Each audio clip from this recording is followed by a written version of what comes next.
你知道这架乐高42152救援飞机的工作原理吗？为什么旋转两侧的齿轮旋钮，前后的起落架就会向下打开？飞机底部的这根压杆的弹性操控又是怎样实现的？还有乐高设计师是如何巧妙地将压杆的往复运动转换成了螺旋桨的高速旋转运动，甚至还是单向的旋转？另外，波动侧边的开关、货箱舱门的弹性开合又蕴含了哪些巧妙的几何原理？以及把这架救援飞机改造成2架可以对战的 P510D 野马战斗机，又可以为这款套装带来怎样的把玩体验呢？一期视频全讲明白。先看这2架可以对战的野马战斗机，这款作品呢是海外玩家上传在 RB 的套内设计，属于100%套内。2架战斗机也是一模一样的，所以也非常适合2个人一起玩。从整体外观来看，这款作品的外观完成度还是非常不错的，并且体积也不算小，细节方面甚至还还原了2侧机翼上的机炮。功能方面，机翼下方做了可以收起来的起落架，另外旋转这里的齿轮旋钮，我们还可以控制螺旋桨的旋转。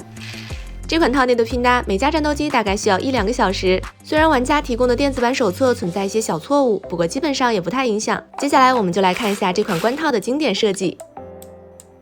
这里我们可以看到这架飞机最值得研究和把玩的一个关键结构了。可以看到设计师在这里设计了一个齿条压杆模块，采用皮筋回弹。在齿条上方，设计师设计了2个彼此啮合的齿轮组模块。尤其值得注意的是，其中左侧的齿轮组模块并非固定的，而是可以绕这根十字轴上下活动。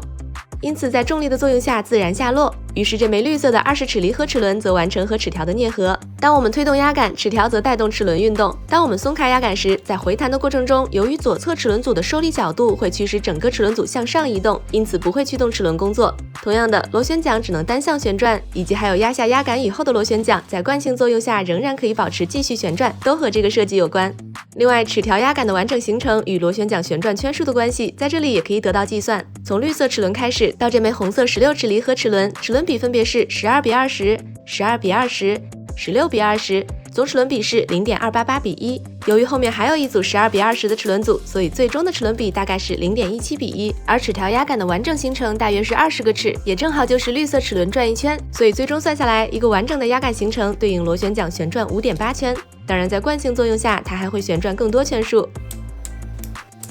关于起落架的收放，手动动力进来以后是控制一根小推杆的伸缩，然后通过前后一系列的联动结构实现。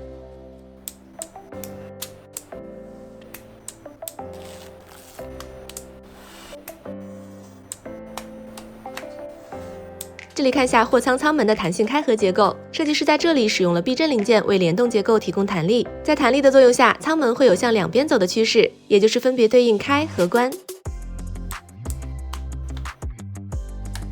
由于之前讲解过的结构原理，这里我们可以看到，当飞机倒过来的时候，推动压杆是不会有任何的联动动作的，而正过来的话，旋转速度还是非常快的。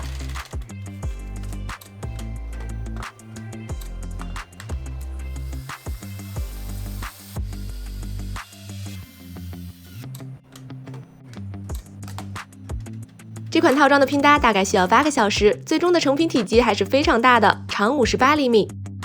宽61厘米，外观就是大家看到的这样，黄色和红色的配色也是一般真实救援飞机的常见配色。除了使用贴纸还原出的机身上的一些图案花纹，这架飞机的成品其实在外观方面的细节并不多。功能方面，当我们压下飞机底部的压杆，两侧的螺旋桨就会高速旋转，即便我们停止这个动作，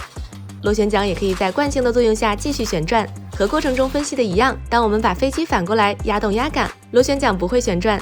然后是起落架的收放，通过机身侧边的齿轮旋钮进行控制。不过这里我们需要转很久才能完整的完成起落架的收放动作，所以这里也是我们觉得这款飞机在设计方面可能值得改进的地方，并且在前起落架收起以后，我们可以在驾驶舱里面看到收起来的起落架，似乎也是有点不太妥当。还有3个小功能，一个是我们可以打开上面的舱盖，在里面放入一些蓝色的模拟泼水的零件，接着拨动这里的开关，那么零件就会自然落下。然后机尾的水平尾翼以及两侧的襟翼都可以上下转动。所以总结下来，我们感觉这款救援飞机的最大的亮点就是评测中提到的齿条压杆的相关设计，而其他方面无论是在外观搭建上还是在功能实现上，都存在一些值得改进的地方，或者说并没有42145空客直升机表现的那么亮眼。最后看下包装，彩盒正面是一个飞机在山谷中救援的工作场景图，模拟泼水的蓝色零件正从货舱中倾泻而下。彩盒背面通过图示展示了一些设计细节。打开彩盒，1134片零件一共被分成了11个零件分包，4个大步骤。拼搭手册1本，没有白色信封袋。收到的时候封面已经有点褶皱了，一共包括367步，不均3个零件。然后贴纸是有这样的一小张。好啦，本期评测就到这里。最近还会有一款大型乐高科技组套装，感兴趣的玩家可以关注一下哦。